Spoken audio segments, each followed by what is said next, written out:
On Wednesday, a day before the completion of his Rajya Sabha term, senior BJP leader Mukhtar Abbas Naqvi, the lone Muslim in Prime Minister Narendra Modi's cabinet, resigned as a Union Minority Affairs Minister. With his resignation, for the first time in BJP's history, it has no MP belonging to the Muslim community. India has over 200 million Muslims, which is 15% of its total population.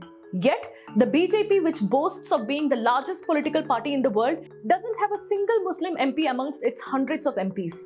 Is the BJP deliberately keeping the Muslims away? Or is it something else? Let's unbreak this news. 64-year-old Mukhtar Abbas Naqvi was a Union Minister of Minority Affairs in India until a few days ago.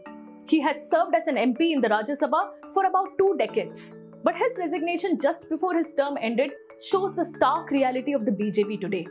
A party that has repeatedly been blamed for being anti-minorities and anti-Muslim can't defend itself anymore. For the first time in the BJP's history, it doesn't have a single Muslim MP. This was Mukhtar Abbas Naqvi's tweet on Thursday, congratulating Union Minister of Women and Child Development Smriti Irani when she took charge as the new Minority Affairs Minister of the country. So what is Naqvi's future going to be? There is speculation that the BJP might consider him for the post of India's Vice President as a face-saver measure. The current incumbent Vice President M. Venkaiah Naidu's term will end on August 10th, and the Vice Presidential polls will be held on August 6th. Whether Naqvi has a chance or not is of no great consequence.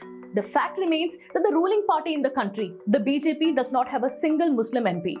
This is one of Prime Minister Narendra Modi's famous speeches, where he spoke about his favorite slogan, Sabka Saath, Sabka Vikas, Sabka Vishwas, meaning everyone's support, everyone's development, and everyone's trust.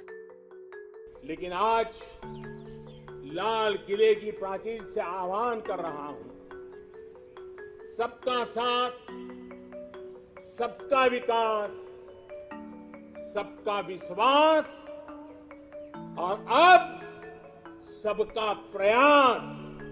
But has the BJP been able to make a case to garner the support of all communities? Is the BJP working for the development of all sects, communities and religions?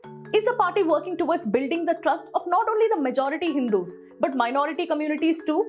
Let's take a look at what the BJP has done in the past.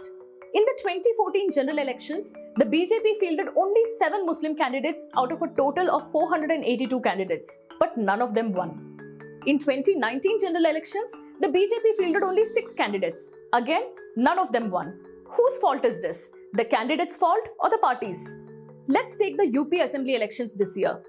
Nearly 20% of UP's population comprises the Muslim community.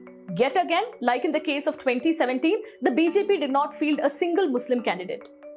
In some other states too, the party has repeated the same tactics. Let's take the assembly seats of states. The BJP does not have a single Muslim MLA in nearly 30 assemblies of the states and union territories. So is this a planned strategy of the BJP or something else? Is the party pandering to its core, right-wing, nationalist Hindu voter? The BJP has time and again faced allegations of persecuting the minority community. Even in the past, for decades the BJP has faced a representational crisis. This is not new to the party, but this has reached its lowest ebb only now. This crisis is also augmented by the party's hardline leaders giving provocative statements. For instance, Bihar BJP MLA Bhushan Thakur had recently said that voting rights must be taken away from Muslims and they must live like second-class citizens in India. This was said by a people's representative. इस पर मेरा कहना है कि 1947 में देश का विभाजन हुआ धर्म के नाम पर, उनको दूसरा देश मिल गया, वो दूसरे देश में चले जाएं. अगर यहाँ रह रहे हैं तो मैं सरकार से मांग करता हूँ कि उनके वोटिंग राइट को समाप्त कर दिया जाए और वो दूसरे स्तर के नागरिक बनके भारत में रह सकते हैं. This is not the first time the party's representatives have made derogatory and provocative remarks. In most cases, BJP has faced flack for taking cosmetic measures against its leaders whenever they indulge in such hate speeches. So what are the reasons for such poor representation for members of the minority community in the BJP? The first seems to be clearly the party's strategy. It wants to win elections. And let's face it, whether one likes it or not, the BJP's core voters are members of the Hindu community. हर हर महादेव, नमः पार्वती पते.